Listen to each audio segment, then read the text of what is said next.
Hello there, Only One Kenobi here, Only One. Keeping my voice down for the family shot there. I'm sure people have done this before with their figures if they've got all three of these, but I was just messing around just now in here. I'll be honest with you, I'm in here because I want to shortly film my choices for the March Madness, my 25, so I'm just getting some figures together. But I thought about this the other day because I was gifted Yaddle by Lau, which I opened in the last episode of Only One Fans on Christmas Day. So that was an awesome gift. Thank you, Lau. Again, I can't thank you enough for giving me that, but I thought the best combination was this one of Yoda on the left. That's the Yoda from the Phantom Menace line. And I'll say it again, it's probably one of my favourite figures of Yoda. I mean, they have subsequently swapped the puppet they used in 1999's Phantom Menace for, the CGI replacement, which kind of works because they had a CGI Yoda in Attack of the Clones, although one could argue that was 10 years after, so that's why he looked so different. But I thought the puppet was awesome, and this figure... Sorry about that. This figure definitely looks just like the puppet looked. It's a brilliant... Look at the colours of that figure. Paint job is brilliant. The facial sculpt. Wow. Anyway, so just having a bit of fun there. But welcome to another episode of Only One Fans. I'm not quite sure at the day of filming this introduction what date the episode will be released, because as I say, I'm aiming for the end of January, and that is when the March Madness results need to be put in if you want to vote for your top 25. And that is that. But in today's episode, so I'll be opening a few figures for you as usual. I've got a few fan questions to answer and a voice note that came in.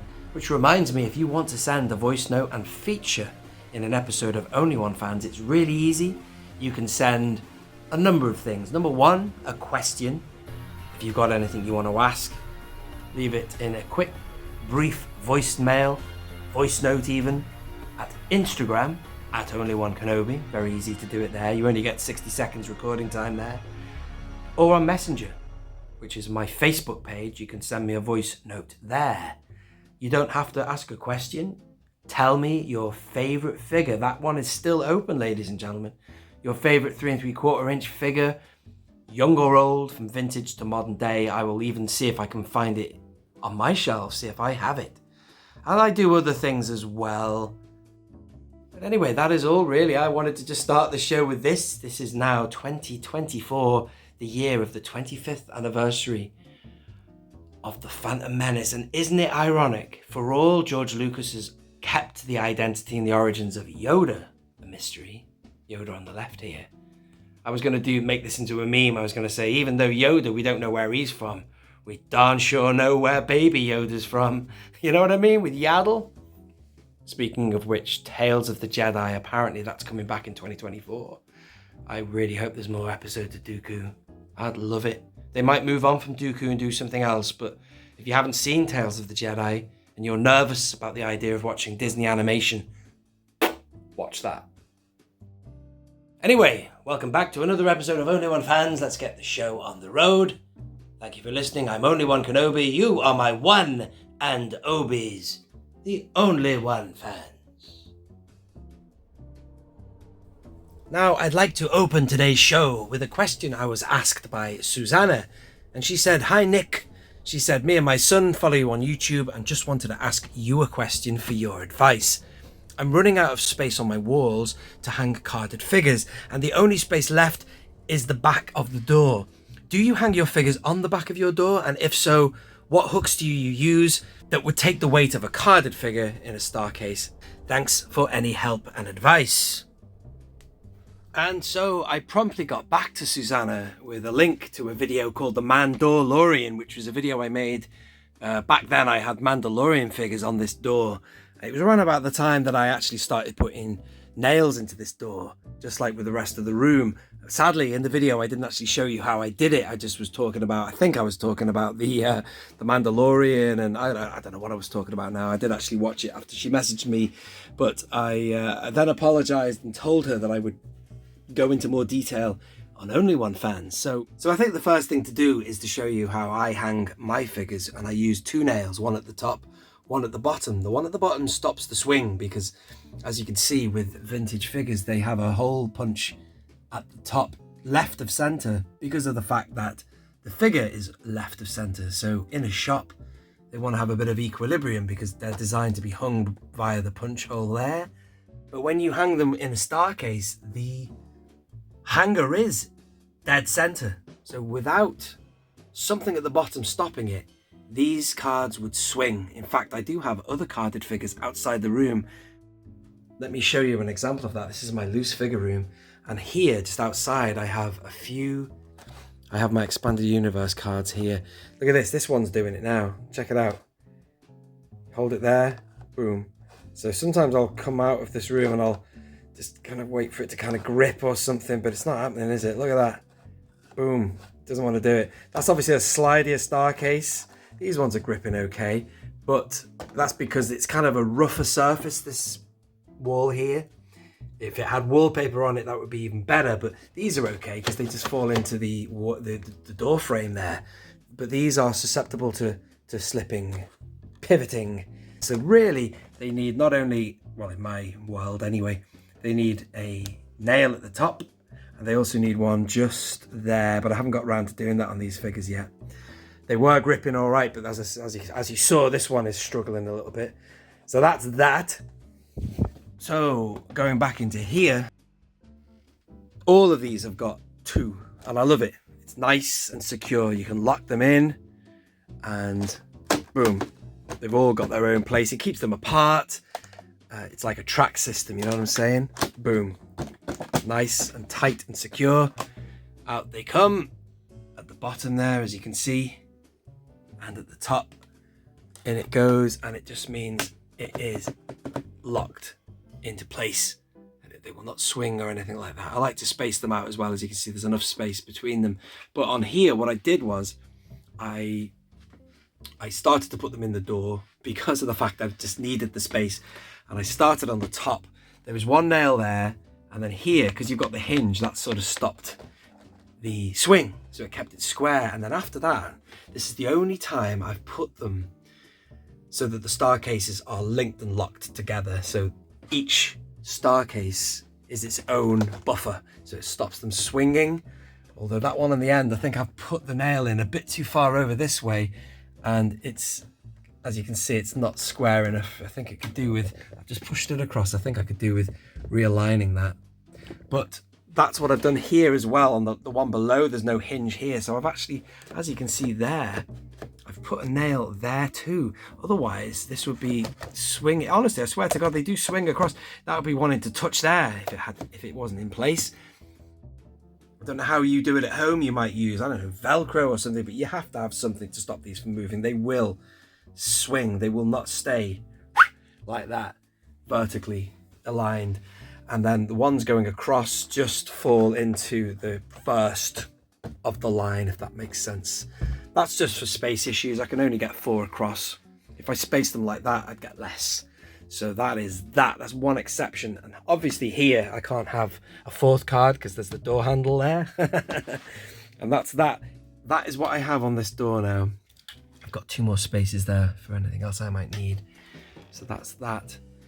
And plus, you know, I do like some of these card packs, you know what I mean? I mean, they're great in a three-way, in a line, and then you've got lovely cards like Phasma there, so that's where I put those. But, you know, come the time when I need the space in here, these will be the first to go, because in here it's exclusively original trilogy, and I've got prequels in here, plus I've got some of my favourite stuff from the newer Disney era, Rogue One there, and I've got Mandalorian and things, some solo cards up there on these cylinders. So that's the way I've got the room arranged.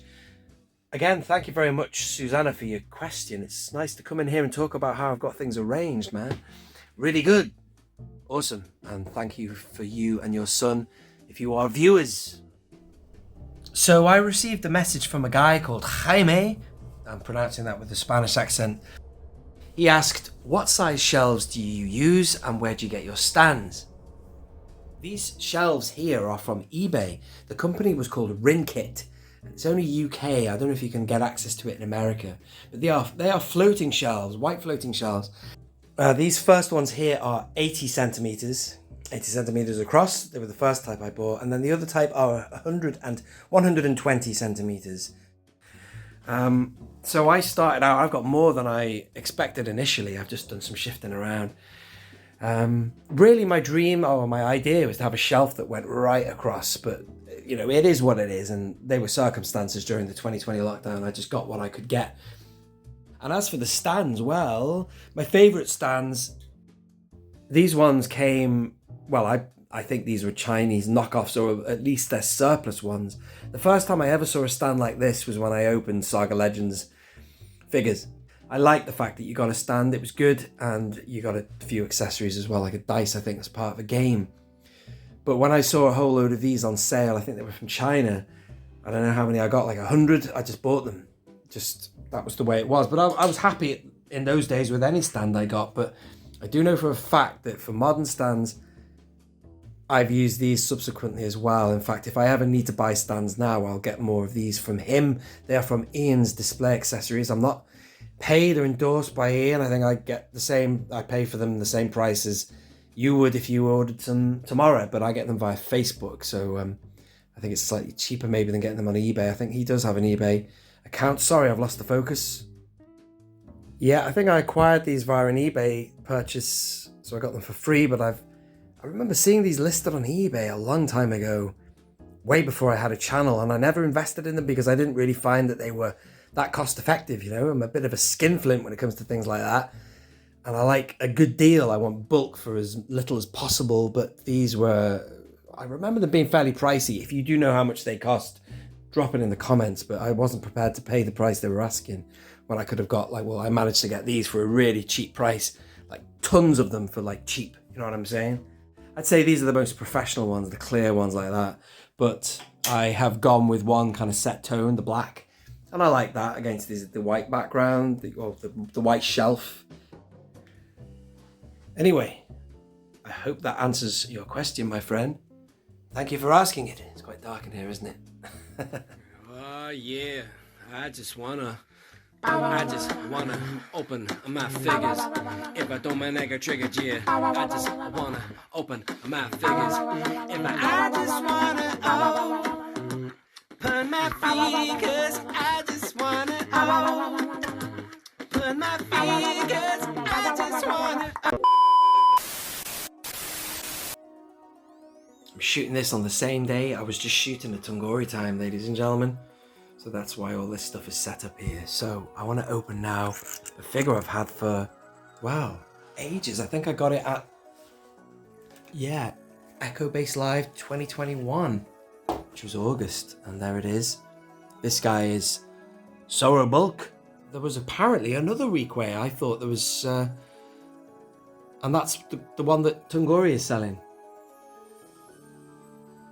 And when I saw the listing on Tungori, I potentially thought that that figure was an update of this guy, but no, they are apparently two different characters that are both Weequay.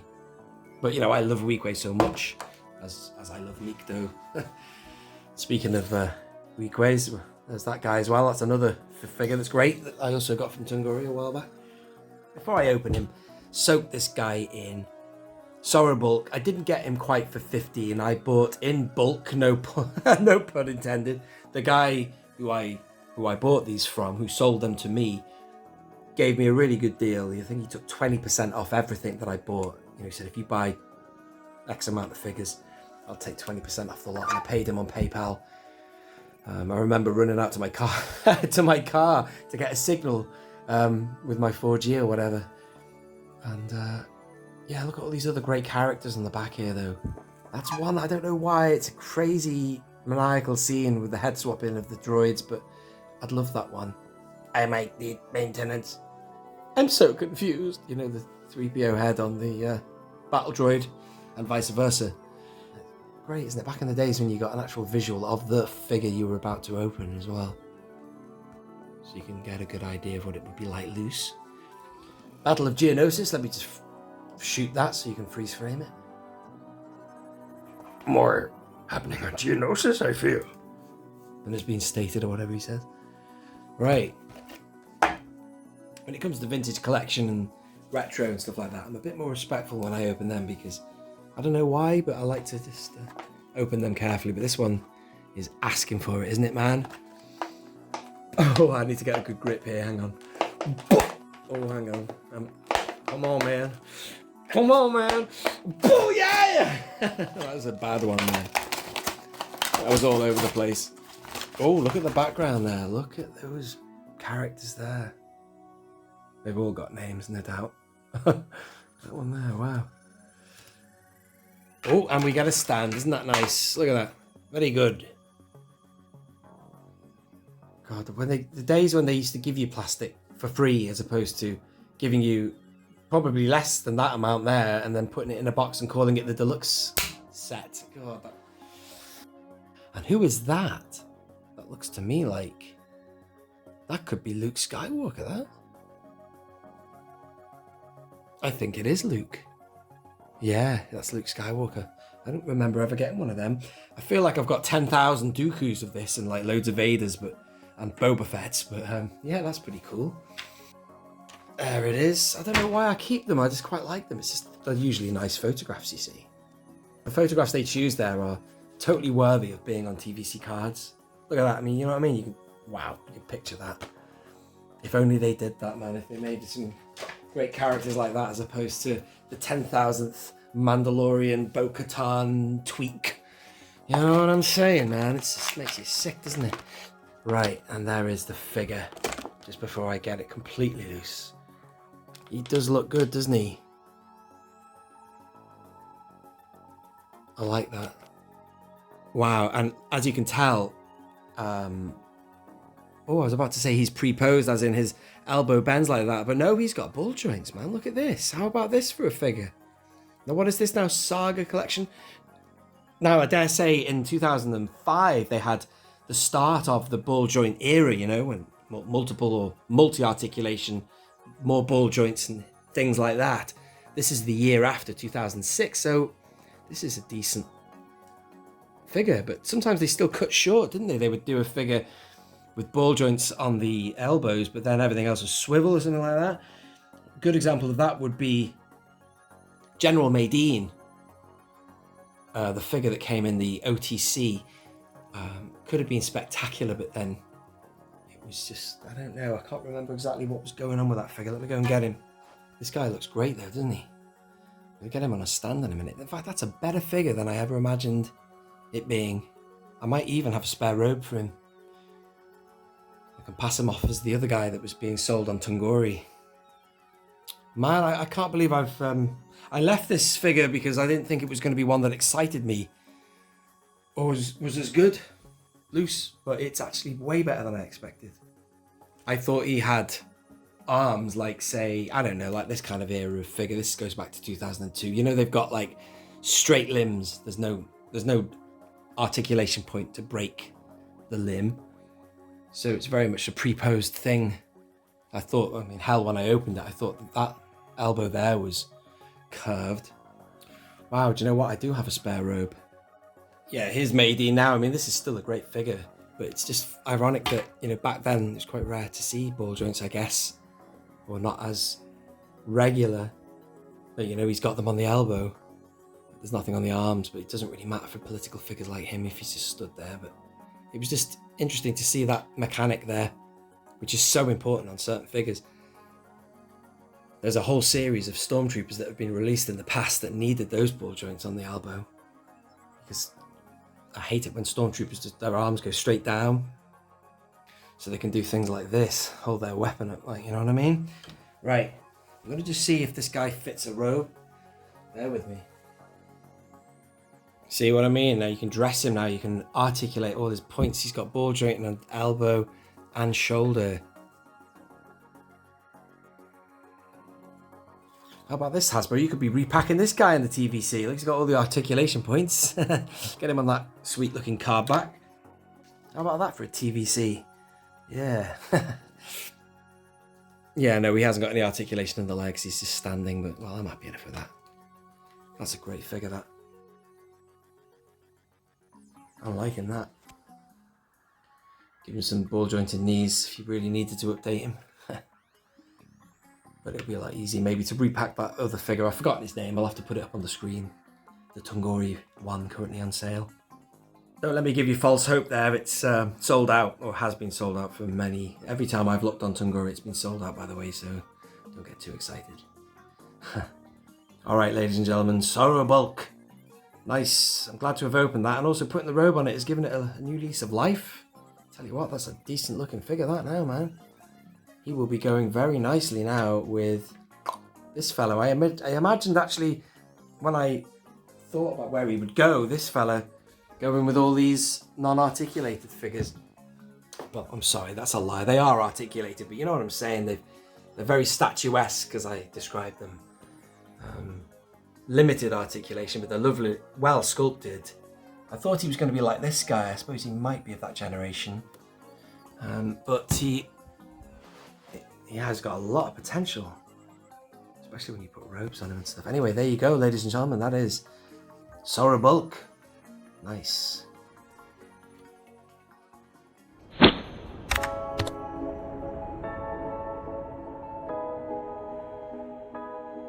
Okay, Darth Wizzy Wizard, here's the question. Do you find it takes the steam out of your reviews when you know, there's content that's being made, it's sort of lackluster? Does that take away a bit of the joy or the excitement when you're doing the reviews on some of the new figures that have come out, say, be it the Kenobi show or Ahsoka or whatever that's coming out? If you find the shows are a little flat or you're just not a big fan of them, does that affect you a little bit, or is it that the figures, they look so good? Like, for example, that Kenobi and Darth Vader 2-pack, I mean, they'd look absolutely stunningly beautiful figures. Does that still keep the excitement for you going? Hello, Darth Wizzy Wizard. It is a really good question, that. A really good question, and I'm filming Hera Syndulla here for a reason. I mean, overall, the series, I thought it did this good, and then it dipped. That was by a week-on-week investment in the series, man. I watched it week by week, and it was getting better, and then I just thought it ended down there. Right about the time I was about to open her, I saw the episode where she was on, well, it's a great figure, isn't it, man? Yeah, she was on Corellia, I believe, and there was a bit of a dispute with some loyalists, Imperial loyalists, and I think I was just soaking her in, the look of her, like, she looks great from that angle. And then look at that, the rebellion insignia there and all of that. Because I was enjoying her on screen, you know, how she was and how she looked and everything, I couldn't wait to get the figure open.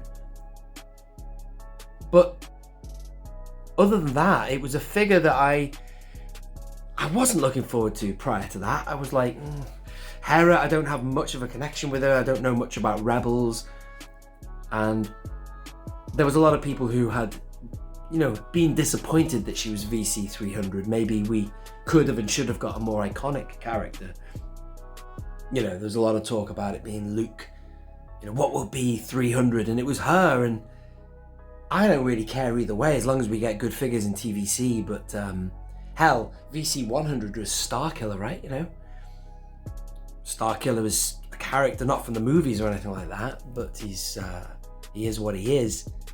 But I do find that, yeah, you're right, man. It was a good question that you asked, because I do find that I get excited by something in particular. And I'm glad that I got excited to open her, man, because otherwise I would have been a bit like, meh. Potentially I could have opened this fella a long time ago, but what I've found myself doing is waiting until it's his turn in the quick shots to get him open, which is what I did. So I had to be patient, but it was worth the wait because I was well impressed with this figure and others. But yeah, no, absolutely. I have to be, if the more invested I am in the character or whatever, then the better it is. Otherwise, it's a bit like, meh. But even having said that, man, if the figure is really good, I'll get into it. Even harking back to when I opened Rey from The Rise of Skywalker, that was a pleasant surprise because the figure itself was excellent. And you all know my feelings on that movie, but that didn't hinder my appreciation of the craftsmanship of the figure. And it was at that point when one could celebrate and think, wow, we've really come a long way with the production of these figures in that scale. So that is that. I hope I've kind of covered all my thoughts on that, but generally there isn't really anything that doesn't get me excited in TVC 3 3/4 inch unless it's something really bad. But I think mostly it's all good and I get excited about pretty much anything I open. But yeah, great question, man. Really good topic of discussion. Anyway, just a few final things before I wrap this up. Firstly, Samuel Little 6715 asked me do a top to flop Mace Windu video, which there's a Mace Windu I actually need to open, which is the Attack of the Clones reissue. I wouldn't mind doing that sooner rather than later, Samuel, so I can do that. The other top to flops I had in mind to do were Darth Maul. I was thinking of doing, I need to do that, Darth Vader and Boba Fett, some main characters I haven't yet done. But Mace Windu, wow, that's a really good suggestion. There's lots of different figures for him, so I will do that. Another item of housekeeping is that I've set up a new YouTube channel, a second channel, Only One Kenobi 2, be it the number 2 or TOO, because it's me as well. It's going to be a supplement to what I do on here, including some of my theme park vlogs and things like that. So do check that out, do subscribe. I will leave a link to that in the description of this video. Kurt6592 mentioned something that has been in the pipeline for a while, which is that he'd like to see other people's shelf indulgences. So you're more than welcome, anyone, to send me a video of your collection. I have featured them before on Only One Fans. In fact, Luke B, if you are watching, I've got a couple of other videos of yours I haven't covered yet. Just a little tip of the hat to the people who sent me voice notes for Only One Fans last time for the Christmas episode. And as you can see here, this is from Flick, who has received his patch. He's in US&A, so that's quite a long journey. I know that Sci-Fi in Australia, you received yours as well. That was a prize for the Christmas episode for people who sent me a voice note. And more importantly, I want to draw your attention to this post here I put on Facebook the other day. These are the instructions for how you apply your Only One Kenobi patch. So if there happens to be anyone out there who wasn't sure, because one guy did get in touch, these are the instructions that came with the patches. Mine are adhesive, so you have to apply them with heat and an iron. But there you are. I thought I would just include that here so you can see them. I also just want to acknowledge a few people who got back to me at Christmas time about a post I did on Facebook. The problem was that the post I did was for Only One Kenobi channel members and Patreon members, because I was making a music video as a tribute and thanks to my channel members.